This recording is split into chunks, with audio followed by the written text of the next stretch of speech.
It's January 6th, 2026. You've already broken your New Year's resolutions, haven't you? Or maybe you're still clinging to them. Still telling yourself this year will be different. Still carrying that list of goals in your notes app.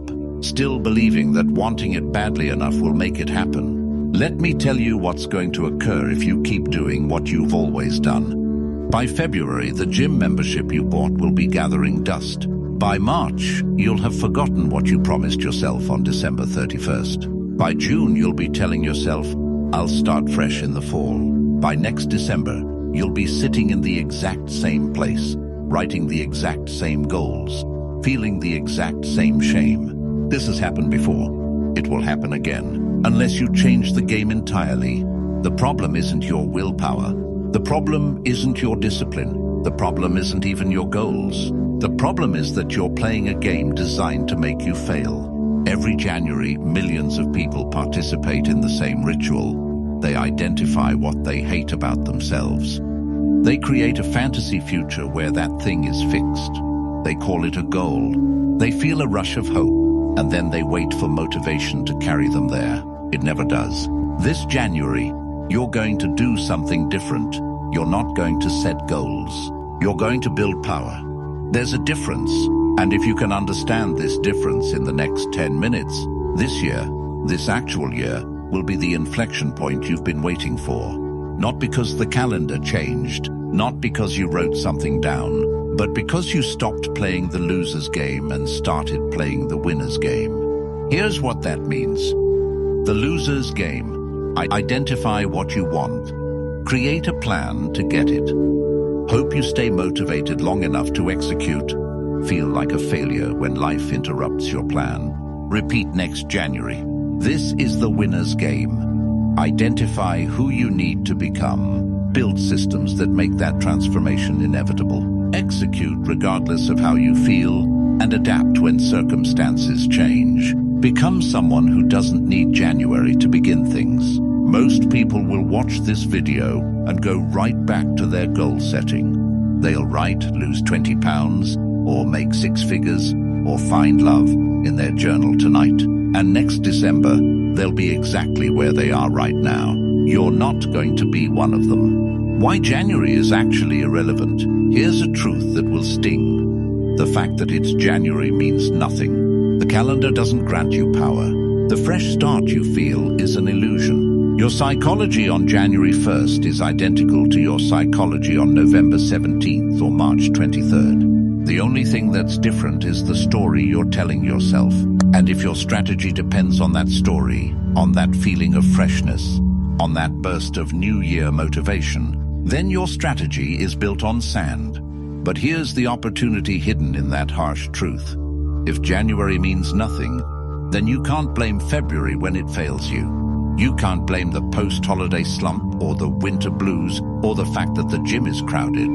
You have to build something that works in January and July. Something that works when you're motivated and when you're exhausted. Something that survives chaos. That thing is called a system. And this year, you're going to learn to build them. The last time you'll do this, think about how many times you've done this. How many Januaries have you started with hope and ended with disappointment? How many times have you promised yourself this time will be different? How many versions of the new you have you abandoned by springtime? Each time you do this, you're not just failing at a goal. You're training yourself to not trust yourself. You're teaching your brain that your promises to yourself are meaningless. And that is the real damage. It's not the 20 pounds you didn't lose. It's not the business you didn't start. It's the erosion of self-trust. It's the voice in your head that now says, why would this time be any different? That voice is right to be skeptical, because unless you change your approach, this time won't be different. So let's make this the last time you play the old game. Let's make this the January where you stop setting goals and start building power. What's coming next in the rest of this guide? I'm going to show you why the goals you set are actually making you weaker, and how to build systems that make transformation inevitable. The 3 pillars that will make you anti-fragile in 2026. How to move in silence and let your results speak. Why you need to be both compassionate and uncompromising with yourself. How to make chaos work for you instead of against you. This isn't going to be gentle. This isn't going to tell you to be kind to yourself while you scroll through your phone instead of doing the work. But it's also not going to tell you to become some cold, emotionless strategist who treats life like a battlefield. This is going to show you how to integrate both. How to be hard and human, disciplined and emotionally intelligent, strategic and connected. Most importantly, this is going to give you a method that works on January 6th, February 14th, August 29th, and every other day of the year. Because the truth is, if your strategy only works when you're motivated, you don't have a strategy. You have a mood, the choice. You're standing at a fork right now. Path 1, you close this. You go write your goals. You feel that familiar rush of hope. You post about your New Year intentions. You get some likes. You feel accomplished. And then, slowly, inevitably, you return to exactly who you were in December. Path 2. You keep watching. You let go of the fantasy. You stop waiting for the perfect moment, or the perfect plan, or the perfect version of yourself. You start building power today. And by the time December rolls around, you won't even recognize the person you are right now. One path is comfortable. One path is hard. One path leads back to where you are. One path leads forward. You already know which one you need to take. The question is, are you finally ready to take it? It's January 6th, 2026. In 12 months, you'll be somewhere. The only question is whether that somewhere is forward or in circles. Stop making promises to yourself that you won't keep. Stop setting goals that make you feel good without making you powerful. Stop waiting for January to give you permission to become who you're capable of being. Let's begin. Now burn your vision board. Not because vision is worthless, but because yours has become a substitute for action. Not because planning is useless, but because your plan has become a fantasy you visit instead of a territory you conquer. This year will be different. Not because it's a new year, but because you're about to become a different person. The 3 pillars: position, leverage, adaptation. This isn't mystical, it's mechanical. 1. Positioning. Stop trying to achieve things through pure willpower. Start putting yourself in environments where the behavior you want becomes natural. You want to be wealthy? Stop reading books about wealth and go stand where money is actually being made. Get a job at a high-growth startup. Befriend people who run businesses. Position yourself in the flow of capital. You want to be fit? Stop relying on motivation. Join a gym where serious people train. Hire a coach. Make it so that not training feels weirder than training. Positioning is about reducing friction for the right behaviors and increasing friction for the wrong ones. You're not fighting yourself anymore. You're designing your environment so that the path of least resistance leads toward power. 2. Leverage. Goals are linear. You work 1 hour, you get 1 hour of results. Leverage is exponential. You work 1 hour, you get 10 hours of results. How? Technology. Automate what can be automated. People. Build a team. Delegate. Collaborate. Systems. Create processes that work without your constant input capital. Use other people's money when it makes strategic sense. The strategist asks, how can I get maximum result from minimum necessary effort? This isn't laziness. This is efficiency. This is conserving your energy for the moments that actually require your unique capability. 3. Adaptation. Here's where most rigid goal setters break. When the plan fails, the market crashes, you get sick, the opportunity evaporates. If your identity is tied to that specific goal, you collapse. But if your identity is someone who adapts and advances, you're anti-fragile. You benefit from disorder. When the door locks, you go through the window. When the window bars, you dig underneath. When the ground is too hard, you wait for rain to soften it. You never stop moving. But you're not attached to moving in only one direction. This is what Machiavelli actually understood. Fortune is chaos. You can't control it. But you can be so adaptable that chaos becomes fuel instead of destruction. The hard part, emotional discipline. Now we get to what you don't want to hear. You need to develop a relationship with yourself that is both compassionate and uncompromising. Not one or the other, both. Compassion without standards equals stagnation. Standards without compassion equal burnout. You need to be able to look at yourself and say, I see that you're tired.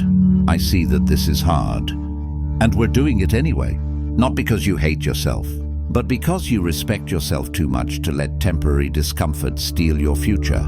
This is different from self-tyranny. A tyrant rules through fear and force. A sovereign rules through legitimate authority. You need to become a legitimate authority in your own life. That means setting standards and keeping them, making promises to yourself and honoring them, doing the hard thing when the hard thing needs doing, resting strategically, not reactively when you flake on yourself, when you hit snooze, when you skip the workout, when you eat the junk food. You're not being kind to yourself. You're betraying yourself. And every betrayal weakens your self-trust. Every kept promise strengthens it. The power of silence. Here's a tactical advantage most people give away for free: their intentions. When you announce what you're going to do, two things happen. Your brain gives you a premature reward. Talking about the work gives you the emotional satisfaction of doing the work, so you become less likely to actually do it. You create resistance. People will doubt you, mock you. Some will actively sabotage you, consciously or not. You've given them a target. Move in silence. Not because you're ashamed of your ambition, not because you're manipulating people, but because talking leaks power and doing generates power. Build in private. Reveal in public only when it's complete. Let your results be the only announcement you make. Anti-fragility, making chaos your ally. A candle is fragile, wind blows it out. A fire is anti-fragile, wind makes it stronger. Most people build their lives like candles. One unexpected blow, a layoff, a breakup, an illness, and they're extinguished. You need to build your life like a fire. This means multiple income streams, not one job, multiple skills, not one credential, multiple relationships, not one person who is everything: physical resilience, not just physical appearance, mental toughness, not just positive thinking when you're anti-fragile. You don't fear chaos. You use it. The market crashes. You have cash to buy assets at discount. You get fired. You have skills to freelance or start something. You get sick. You have systems that run without your constant input. Ask yourself, if I lost everything tomorrow, would I know what to do? If the answer is no, you're too comfortable. You're too dependent on your current stability. You need to mentally rehearse destruction. Not to be pessimistic, but to be prepared. The integration. Hard and human. Here's what the harsh strategists get wrong. They think emotion is weakness. It's not. Uncontrolled emotion is weakness. Unexamined emotion is weakness. But emotional intelligence, the ability to understand what you're feeling and why, the ability to read others, the ability to connect, that's power. The most effective people are not cold. They're controlled. They feel deeply. They care deeply. But they don't let those feelings dictate their strategy. They integrate vision and pragmatism, discipline and recovery strategy, and connection standards, and compassion, ambition, and gratitude. You don't have to choose between being human and being effective. You have to choose between being ruled by your impulses and ruling yourself. The daily practice: stop waiting for the perfect moment. Stop waiting to feel ready. Every morning, ask yourself 3 questions. What is one action today that moves me toward power? Not toward a goal, toward capability, toward positioning, toward leverage. What is one weakness I'm tolerating that needs to be eliminated? A bad habit, a toxic relationship, a draining commitment. What is one thing I will not negotiate on today? Your training, your reading, your integrity, your standards. Then execute. No drama, no announcement, just execution. Do this for 90 days and you will not recognize yourself. Not because you've achieved some arbitrary goal, but because you've become someone who keeps building regardless of circumstances. The warning. This path is not for everyone. It requires you to give up the comfortable lie that someone is coming to save you, that the universe will reward you for good intentions, that wanting something badly enough makes it happen. No one is coming. The universe is indifferent. Wanting is not enough. Only building is enough. But here's what you gain. You stop being fragile. You stop being at the mercy of circumstances. You stop checking your phone hoping for permission or validation. You become the kind of person who walks into a room and changes its temperature, not because you're cold, but because you're certain. And in a world of anxious, desperate, approval-seeking people, certainty is magnetic. Delete the fantasy goals that are keeping you passive. Keep the direction that gives your life meaning. Build the systems that make you powerful. Move in silence. Adapt to chaos. Become anti-fragile. Be hard on yourself in the way a master craftsman is hard on his work. Demanding, yes, but because the work deserves excellence, not because the work deserves punishment. This is the integration. This is the path. It's dark sometimes. It's lonely sometimes. But it's also true, and it works. Now stop procrastinate and go build something.